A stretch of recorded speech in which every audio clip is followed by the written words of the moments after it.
Hello and welcome to In Conversation With. My name is Colin MacDonald and as always I'm joined by my lovely co-host down the end there, Mr. Gavin Kelly. What's up, man? How are you? Not too bad.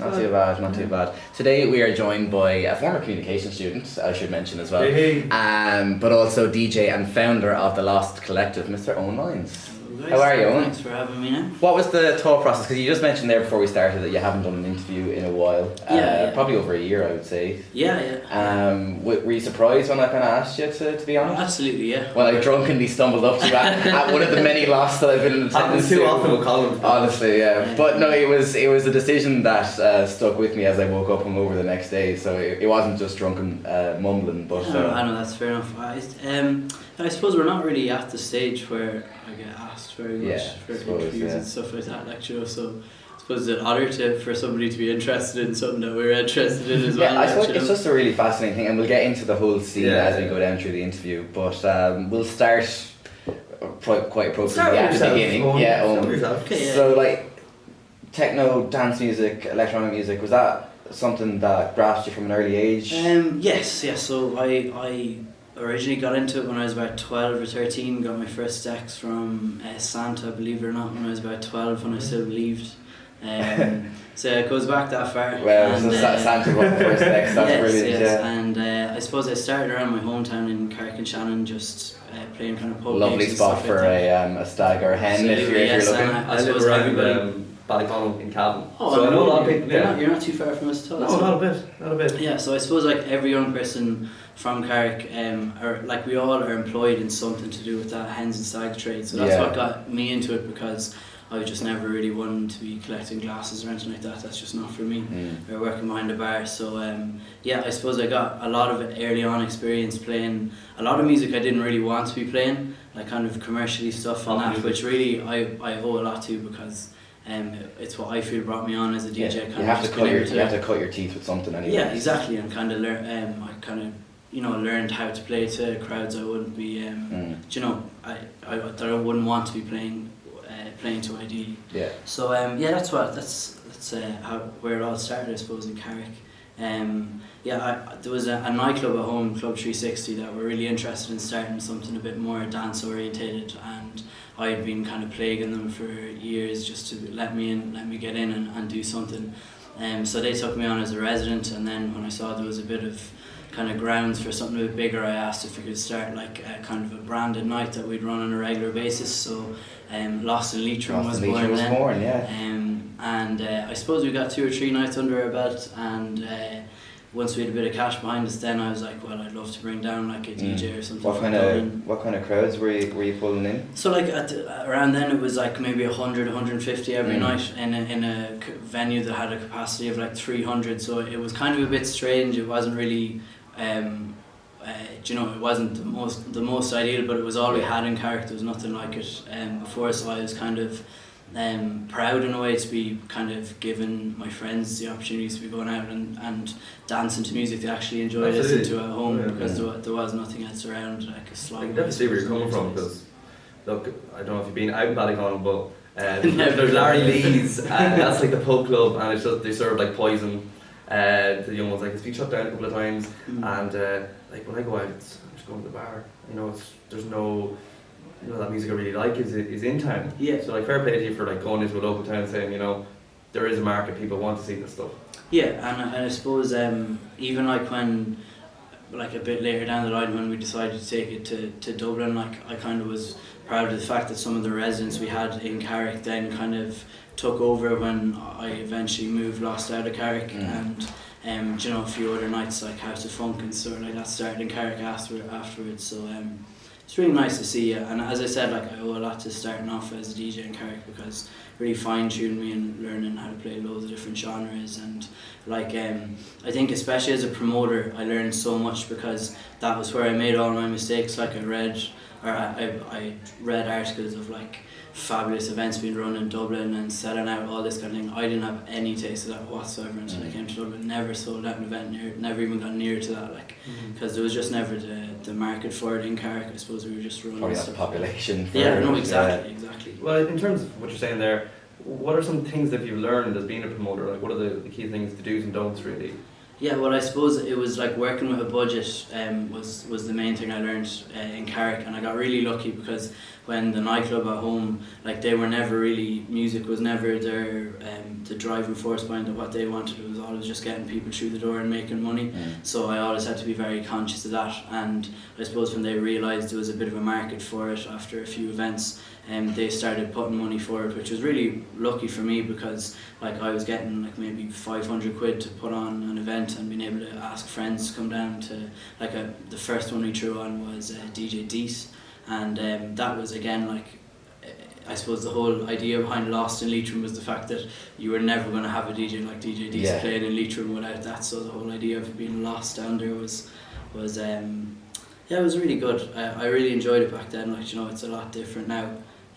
Because like I was just being given everything by the nightclub, I suppose, to get it going, like, whereas now it's more so we're just kind of working and building up ourselves. And you have to fight to get in places now, so you have to kind of prove yourself to the venues to let you come perform there. Absolutely, but I was really lucky at the start to have the likes of like the Club 360 and that to be giving me those opportunities and kind of making those trial and error mistakes like before I came to Dublin. Like, so. And then the big smoke did come calling. You were going to stay in Carrick-on-Shannon too long. Yeah. So I suppose it happened a bit like earlier or a bit later than I would have liked. Like Lost only started in Dublin in my final year in communications. It was always something I wanted to start earlier. It was just like I suppose it's a big leap to make, and I suppose being scared of what could go wrong was what put me off for a long time. Like there was a lot of great collectives in Dublin that I just would have not even considered us as being able to compete with the likes of those, like, you know.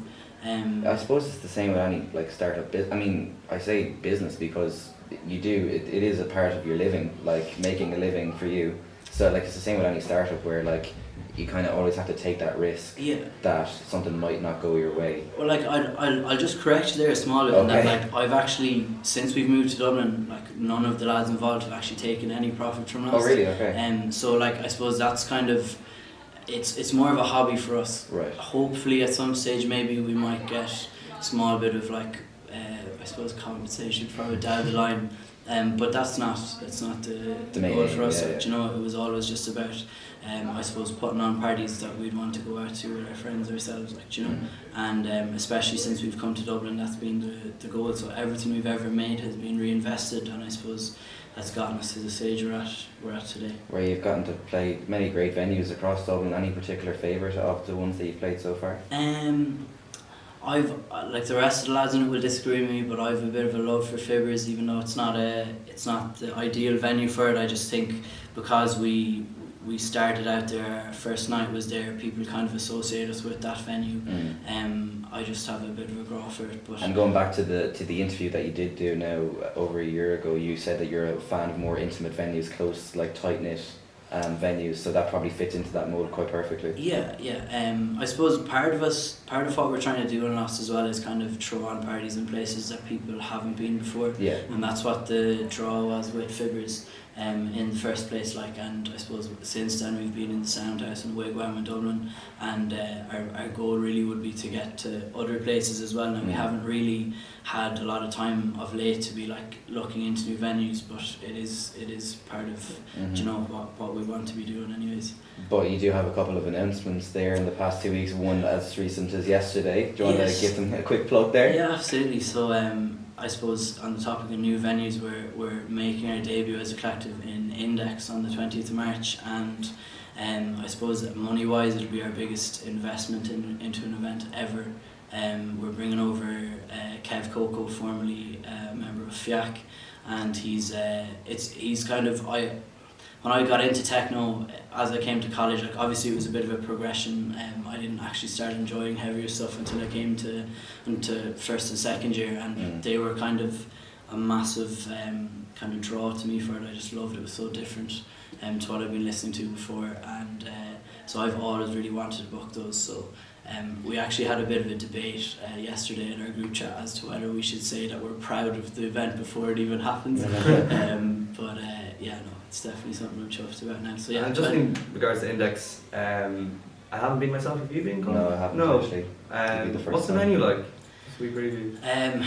Index is kind of it's one of my favourite venues that's left in Dublin, just because of the atmosphere. It's kind of just a big black room, ideal for that kind of music. Yeah.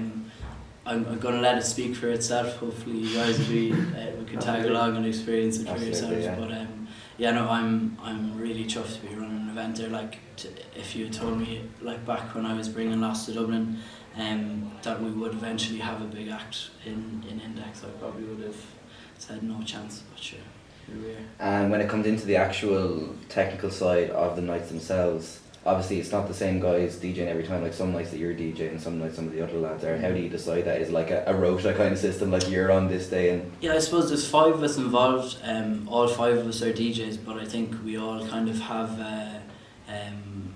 the same thing in common, in that it's all about putting the event on and making like the best event for people to come and see and come and enjoy.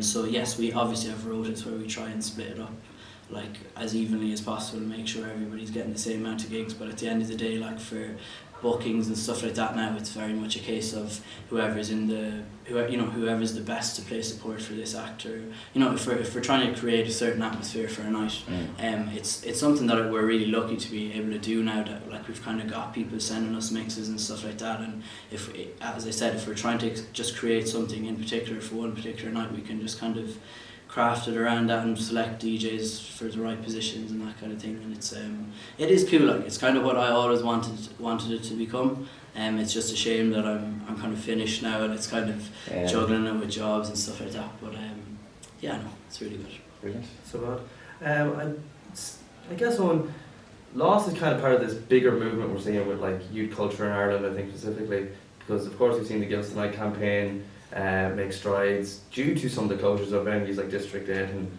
the Bernard Shaw. So as this has went on, is that something you ever considered, that you'd be part of like this youth movement of sorts? And is it something that you want to, keep a grasp onto, if you want to, let's say, just keep it in your head that you're supporting, youth culture and young acts and young performers?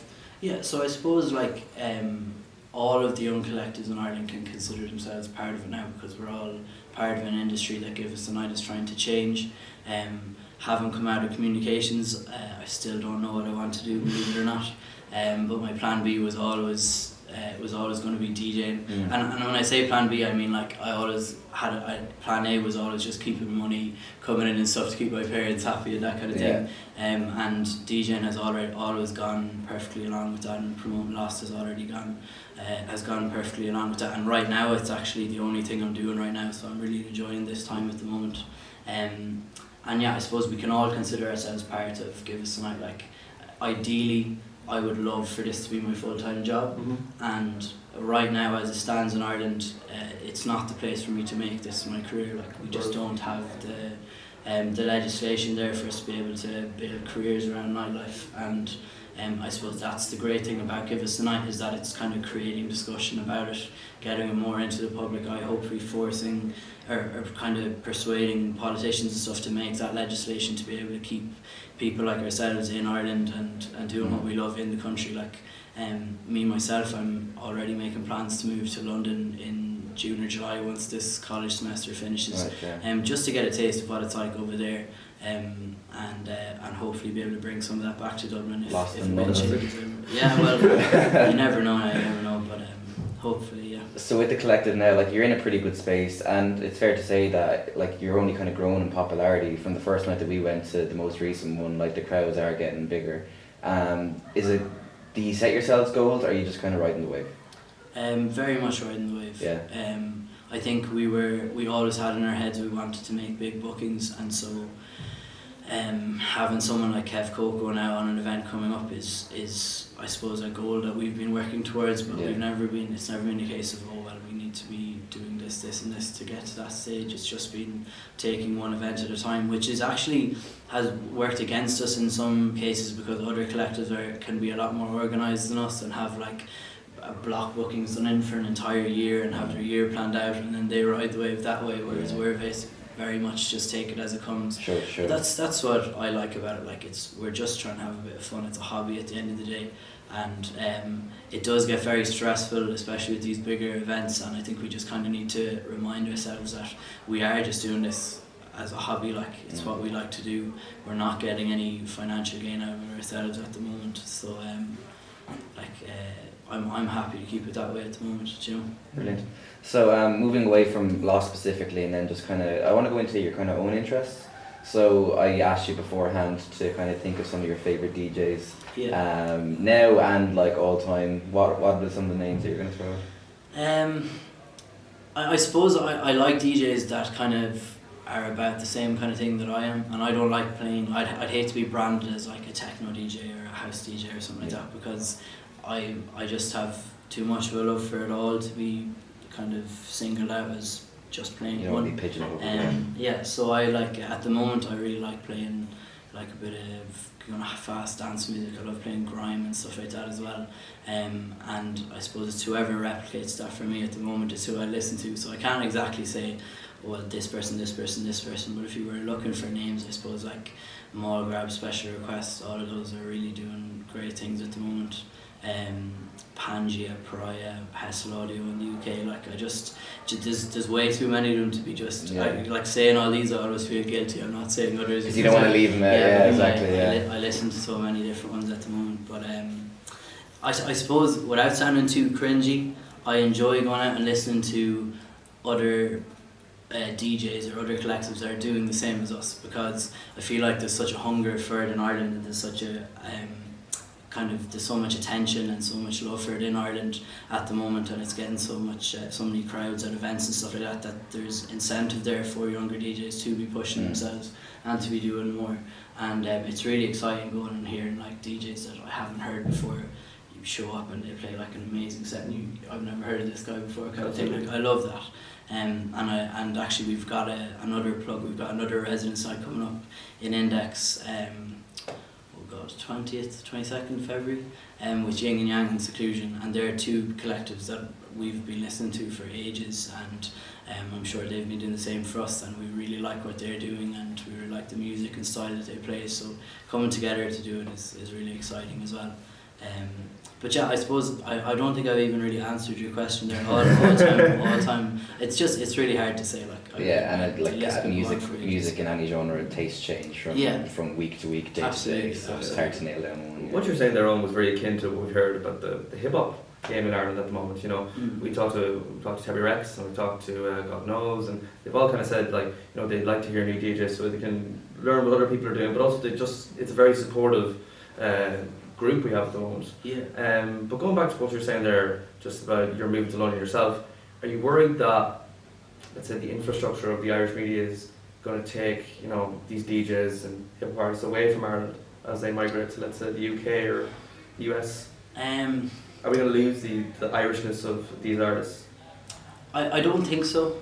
I don't think they'll lose their Irishness, although I do feel like that if change doesn't happen, then they may have to like find their basis for what they're doing abroad.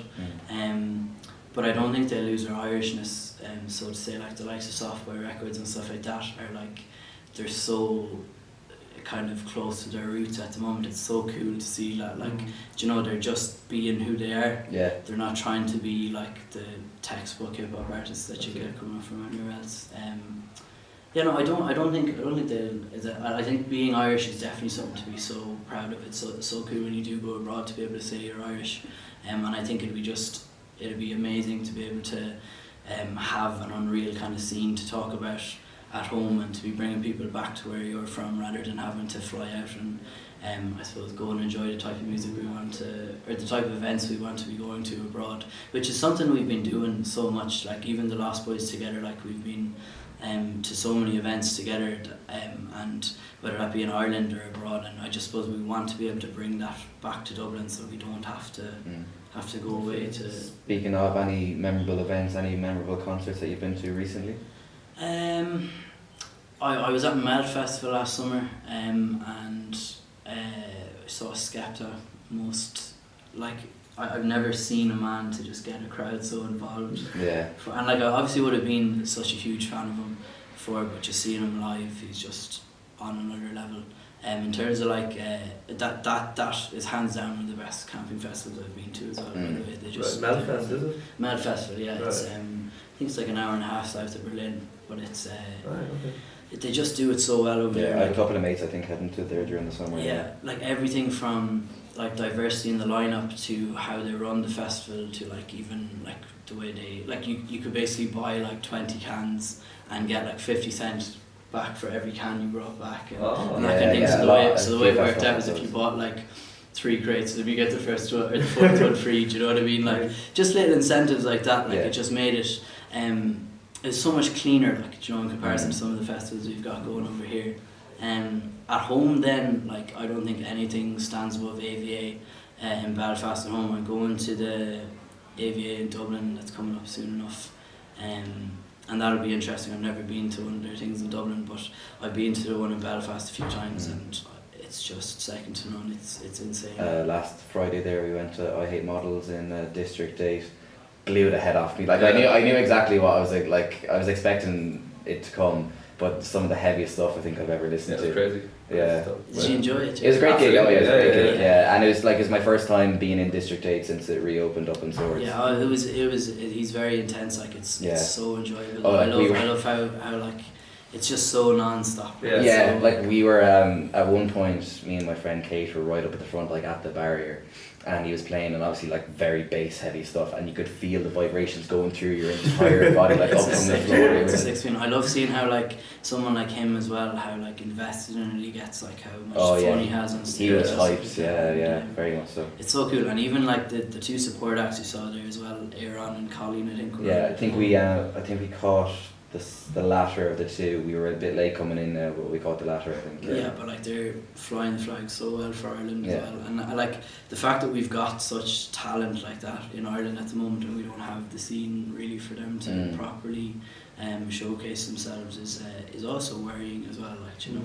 That's true, but we'll hope for better. Owen, like in terms of your own personal work and for the team, maybe in general, in a year's time, what would you like to look back and say you've seen like happen?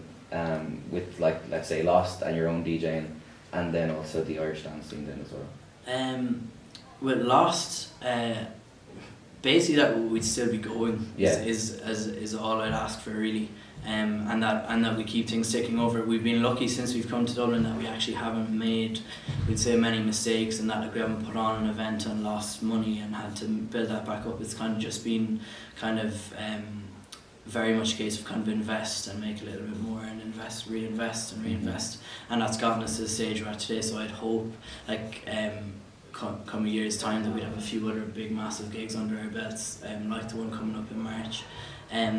Myself, I suppose I've been so focused on Lost recently that I haven't really pushed myself as a DJ in the last year or 2, but it's definitely something that I want to start paying a lot more attention to. So you know, even just a small bit of progression there, getting more gigs as a solo artist would be great. But even if that wasn't to happen and Lost would get to the stage that I wanted to get at, I'd be happy out with that. The Irish scene then, obviously I'd love to see longer opening hours, but to be quite honest, like I'm not that well educated on the whole campaign to know when exactly that's going to happen. I'd say it'll probably take and I don't know how really. That's a government. I'm just not sure how. I heard Sinn Féin are going to extend opening hours in Ireland. Yeah. Lots of promises there, though. Are yet to see if they come true or not. We're talking about festivals there. How many festivals abroad have you been to? Just wondering.